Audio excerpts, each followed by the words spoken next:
This is a demonstration of the TriggerScript programming language using a proprietary plugin. This particular plugin allows me to trade stocks and futures at very high frequency, and it uses the Trade API, which was developed by Trading Technologies. The plugin itself was written in C#. So as you can see here, I've installed it into the My TriggerScripts/plugins folder, and I've configured it by setting the environment variable ts_variable, and I've given three variables. I've assigned three variables. The first one is mode, which tells the plugin to use Trading Technologies Universal Login Mode. The username is my username, and the password is my password. So upon launching the IDE, I will be connecting to Trading Technologies infrastructure, which allows me to place orders and trade in whatever markets I choose. I've opened here an MD Trader window, which is also developed by Trading Technologies, and it's a simulation market for the Microsoft stock. On the blue side, you can see the bid orders, and on the red side, you can see the ask orders. Coming back to the IDE, by pressing the F1 key, I can launch the reference window. The reference window is automatically populated with the different functions exposed through the plugins that have been loaded. And as you can see, there's a whole slew of functions that are now available related to placing orders or retrieving markets from retrieving prices from various markets, along with quantities and that sort of thing.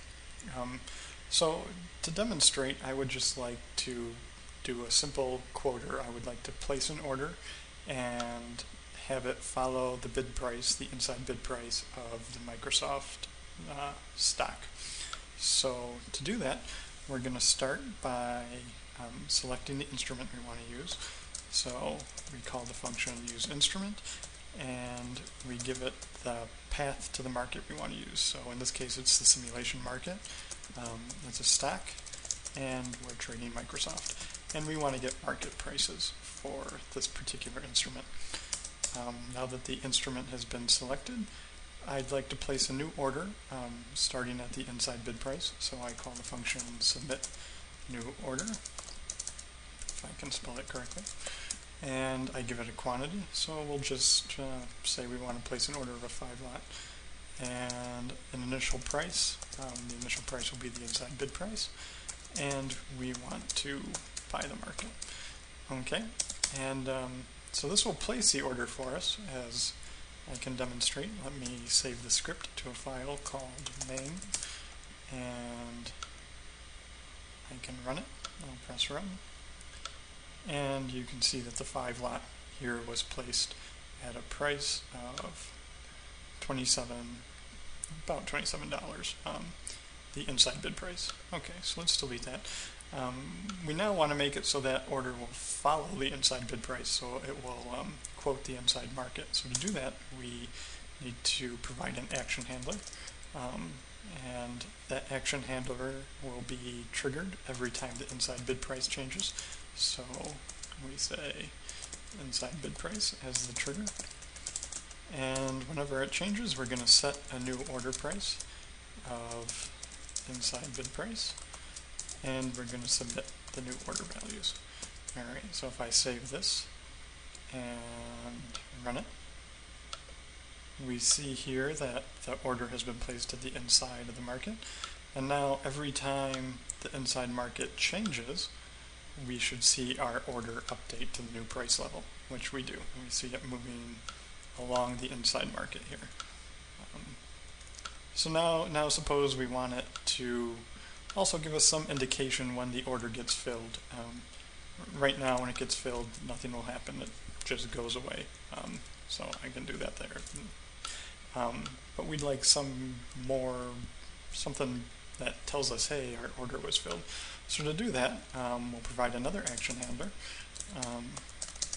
And in this case, we want to be notified whenever the order fill quantity changes. Okay, and so when it changes, if the order fill quantity is equal to 5, we should print the message done. Okay, so let's get our simulation going again. Let's start it back up. Alright, there's our bid order, and it is following the market. And now when we fill it, we see the message done. Additionally, if we wanted to, we could debug this script by clicking the debug checkbox and hitting run, and we see a little arrow indicating where we are, and we can begin stepping through the code. So we've submitted a new order. Now if we were to change the inside bid price, we would expect our debugger to fall right into here inside the action handler. So if we change the bid price, there we go. We see that our new spot is right here. We're going to be setting the order price and submitting the order, and we see the change in the MD Trader window over here. And that's all there is to it.